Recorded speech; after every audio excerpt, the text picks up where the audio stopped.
Welcome to today's Explainer. We're going to unpack a really fascinating, highly charged philosophical concept from Ryuho Okawa's 1991 publication. We're looking at a metaphor that's used to inspire some profound, radical personal transformation.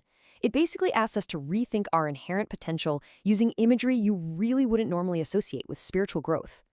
We're zoning in specifically on Chapter 5 of this text, which originally came out in the October 1991 issue of the monthly magazine Happy Science. And it drops its core concept right out of the gate with a very direct command: ignite the fuse of your mind. It's a super provocative instruction, right? And it totally sets the tone for everything we're about to explore today.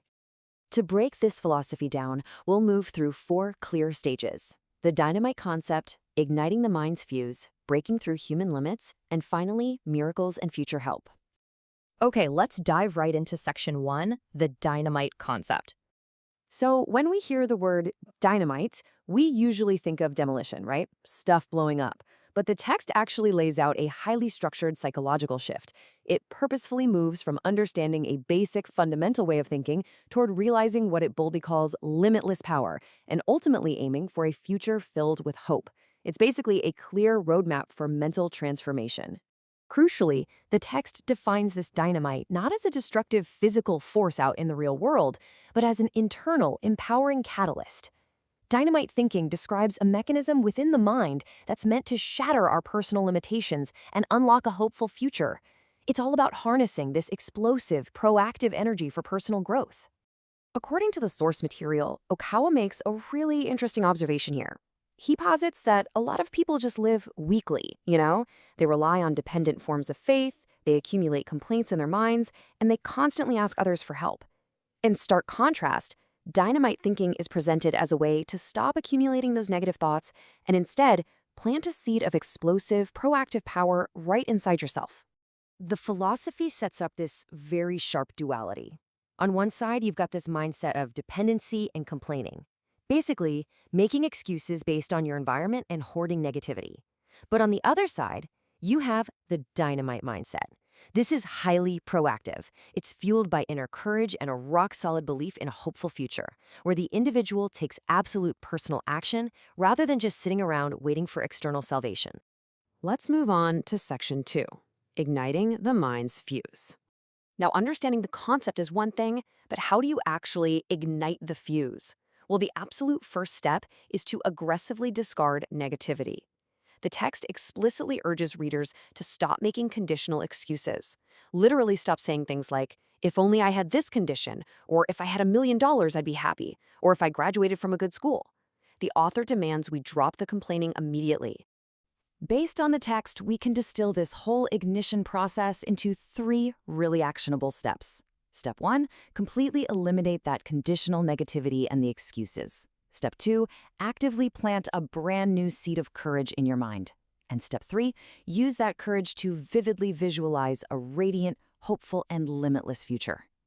And the text doesn't present this as some slow, gradual process either. It frames it as an immediate, radical transformation. It actively challenges us, saying, let's become a completely different person starting today. It insists that by simply choosing to light your own fuse, you're instantly transforming your reality. This quote perfectly illustrates the core thesis of the entire chapter. In your mind, powerful dynamite is planted. The one who ignites that fuse is you yourself. The text insists that this extraordinary, limit-breaking power already exists dormant within us. But it's completely useless until it's activated. It requires ultimate personal agency and taking total responsibility to strike that match and light it. That brings us to Section 3, breaking through human limits. So once that fuse is finally lit, what actually happens? The author issues a strong warning against just seeking superficial benefits from spiritual practice. He argues that merely wanting immediate wealth or temporary physical healing completely misses the point. True strength, according to this philosophy, comes from fundamentally and permanently overcoming our inherently weak, emotional, and complaining nature. We're talking about a total structural change of character. Returning to that explosive metaphor for a second, the author makes a really vital clarification.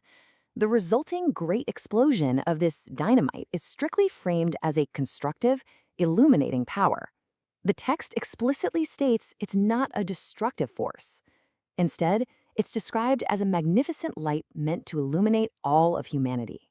The crucial point here is that what we often perceive as hard human limitations, whether that's a lack of education, a lack of money, or physical ailments, are viewed primarily as self-imposed mental barriers. And the text argues that even the most ordinary, average person has this sleeping dynamite within them. It's just waiting to shatter those exact barriers through inner spiritual force, allowing absolutely anyone to draw out truly limitless power. Finally, we arrive at Section 4, Miracles and Future Hope. So, what does this philosophy actually promise to those who break their limits? Okawa writes that simply by planting this new seed of courage, by fundamentally changing your mindset, you turn what was previously thought entirely impossible into the possible. Interestingly, the text literally defines this act of mindset shifting as a great miracle. It asserts that ordinary humans can cause these miracles, completely redefining the concept from some external supernatural event into a profound internal victory. To sum up the intended outcomes, this dynamite thinking mindset is designed to do a few massive things. First, generate personal miracles by making the impossible possible. Second, illuminate humanity at large with that constructive inner light. And third, ultimately construct a golden utopia, which the text refers to as an El Dorado, right here on Earth, led by people who absolutely refuse to be defined by their limitations. As we wrap up this explainer, I want to leave you with a final thought to ponder. We've seen how dynamite thinking uses a typically destructive word to inspire constructive creation. So how do dramatic, almost aggressive metaphors like dynamite uniquely influence the way we approach self-help, personal agency, and spiritual growth today? It certainly reframes the quiet idea of meditation into something undeniably forceful. Thank you so much for joining me on this deep dive, and keep questioning the metaphors that shape your mindset.